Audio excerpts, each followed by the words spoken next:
আজকে শুরু করলাম ব্রোকলির একটা সবজি। ভাবলাম শীত যখন আছে এই সবজিটা করেই নিই, তাই জন্য ব্রোকলি তো খুব টেস্টি লাগে। তার সাথে বিনস, আলু, গাজর নিয়ে নিয়েছি, আর নিয়েছি টমেটো, রসুন কুচি, কাঁচা লঙ্কা, আর তার সাথে ক্যাপসিকাম আর পেঁয়াজ।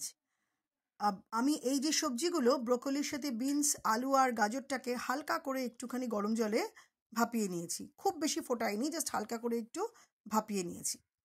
তারপরে আমি এখানে কড়াতে মানে পুরো রান্নাটাই যেহেতু হোয়াইট অয়েলে করব, আর পরে লাগলে একটু বাটার দেবো, তো সেই জন্য আমি কড়া চড়িয়েছি। কড়া চড়িয়ে তাতে সাদা তেল দিয়েছি। বেশি তেল এখানে দেবো না, কারণ রান্নাটা টেস্টি বাট হেলদি, স্বাস্থ্যকর যাতে হতে পারে। তারপরে দিলাম বেশ কিছুটা রসুন কুচি। রসুন কুচি দিলে দেখেছি ব্রোকলির সাথে খুব ভালো লাগে, খুব টেস্টি লাগে, সেই জন্য রসুন কুচি দিলাম। রসুন কুচিটাকে হালকা করে ভাজবো, একদম পুড়িয়ে ফেলবো না। রসুন কুচিটা একটু ভাজা ভাজা হয়ে গেলে তারপরে এখানে দিলাম পেঁয়াজ কুচি। সব কটা কিন্তু আমি চৌকো চৌকো করে কেটেছি, পেঁয়াজ থেকে শুরু করে ক্যাপসিকাম, আলু, গাজর সব। এবারে পেঁয়াজটাও দিলাম। পেঁয়াজটা দেওয়ার পরে একটুখানি নাড়িয়ে চাড়িয়ে নিলাম। এর সাথে রসুনটার সাথেই যা মানে আমি এখানে নিয়েছি 1.5 খানা মতো পেঁয়াজ, আমার সবজি অনুযায়ী। আপনাদের যদি সবজি বেশি থাকে তাহলে বেশি দেবেন, কম থাকলে কম দেবেন। তারপরে পেঁয়াজটাকেও একটুখানি নাড়িয়ে চাড়িয়ে নিতে হবে এই সবজির সাথে, মানে রসুনের সাথে। তারপরে পেঁয়াজটাকে নাড়িয়ে চাড়িয়ে নেওয়ার পরে এক এক করে এখানে আমাকে বাকি সবজিগুলোও দিতে হবে। পেঁয়াজটা লক্ষ্য রাখবেন যেন খুব পুড়ে না যায়, মানে একদম লাল লাল করে ওরকম যেন না হয়, মোটামুটি একটুখানি সফট হলে, একটু ব্রাউন ব্রাউন কালার হলেই হবে। পেঁয়াজটা যখন একটুখানি দেখুন এরকম ব্রাউন ব্রাউন কালার হয়েছে, তখন এবার এখানে আমি দিয়ে দিলাম আমার চৌকো করে কেটে রাখা ক্যাপসিকাম। আর তার সাথে আমি 2টো কাঁচা লঙ্কাও নিয়েছিলাম, সেই কাঁচা লঙ্কাটাও ফাটিয়ে এখানে দিয়ে দিয়েছিলাম একসাথেই। মানে প্রথমে দিলাম রসুন, তারপর দিলাম পেঁয়াজ, তারপর দিলাম ক্যাপসিকাম। এই তিনটেকে ভালো করে একটুখানি আমি নাড়িয়ে চাড়িয়ে নিলাম, কিন্তু খেয়াল রাখতে হবে কোনোটাই যেন ভীষণভাবে গলে না যায়। তারপরে আমি এখানে দিলাম টমেটোটাও দেওয়ার সময় আমি আরও একটা কাঁচা লঙ্কা, এখানে মনে হয়েছিল 2টো কম হয়েছে বলে আরও একটা কাঁচা লঙ্কা আমি এখানে ফাটিয়ে দিলাম। আর টমেটোর সাথে এবার ওই বাকি ওই ক্যাপসিকাম আর পেঁয়াজটা, রসুনটাকে মিলিয়ে মিশিয়ে ভালো করে একটুখানি ভেজে নিলাম। আর আমি কিন্তু এখন নুনের ব্যবহার করব না, নুনটা আমি একদম পরে দেবো, কারণ নুনটা এখন দিলে যদি সবজিগুলো গলে যায় তাহলে ভালো লাগবে না। এই জন্য আমি সবজিগুলোর সাথে একটুখানি ভালো করে, প্রত্যেকটা সবজি আমার গোটা গোটা চাই এই রান্নাটাতে। এরকম দেওয়ার পরে আমি আমার যে বাকি যে সবজিটা, যেটা আমার ব্রোকলি, তারপরে গাজর, আলু আর বিনস, সেগুলো এবার দিয়ে দিলাম। এবার এগুলো দিয়েও একটুখানি ভালো করে নাড়াচাড়া করে নিতে হবে।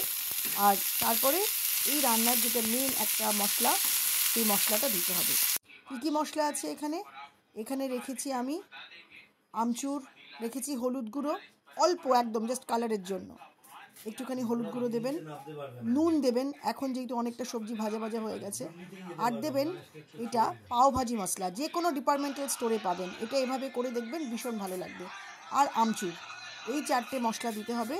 দিয়ে ভালো করে সবজিটার সাথে নাড়িয়ে নিতে হবে।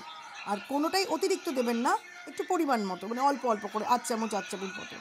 আর আমি কিন্তু একটু গোলমরিচের গুঁড়োও দিয়েছি, সেটা দেখানো হলো না।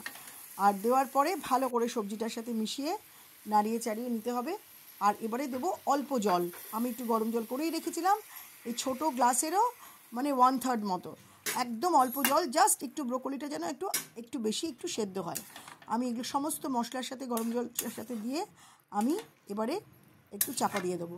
আর আঁচটাকে আমি খুব ফুল ফ্লেমে করলাম, কারণ জলটা আমাকে পুরো শুকিয়ে নিতে হবে। এখানে কাদা কাদা বা ঝোল ঝোল তরকারিটা হবে না, একদম এরকম ফ্রাইড হবে। আর এবারে এরকম যখন শুকিয়ে শুকিয়ে যাবে, তখন এখানে আমি একটু বাটারও দিয়েছিলাম, সেটাও আপনাদের এখানে দেখানো হলো না। আমি পরে একটু বাটার যোগ করেছিলাম, বাটারটা গলিয়ে নিয়ে তারপর আমি বাটারটা দিয়ে আবার আমি সবজিটার সাথে মিশিয়ে নিয়েছিলাম। ব্যাস হয়ে গেল আমাদের অপূর্ব স্বাদের ব্রোকলি উইথ মিক্সড ভেজিটেবলস। কেমন লাগলো রান্নাটা বলবেন। আর এটা আপনারা রুটি, পরোটা, ভাত, ডালের পাশেও সাইড ডিশ হিসেবে রাখতে পারেন, বা রুটি, পরোটা, নান এগুলোর সাথেও খেতে পারেন। দারুণ টেস্টি এটা, আর অসম্ভব হেলদি। একবার করেই ফেলুন একেবারে শীত যাওয়ার আগে এই সবজিটা। আর কীরকম লাগলো জানাবেন।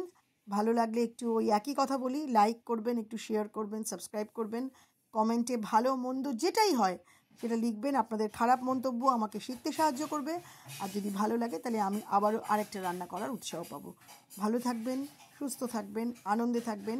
খাওয়া দাওয়ার মধ্যে থাকবেন। দেখা হচ্ছে খুব শিগগিরই আরও একটা নতুন ভিডিও নিয়ে, শুধুমাত্র সুধা লীলার হেসেলে। ভালো থাকবেন সবাই।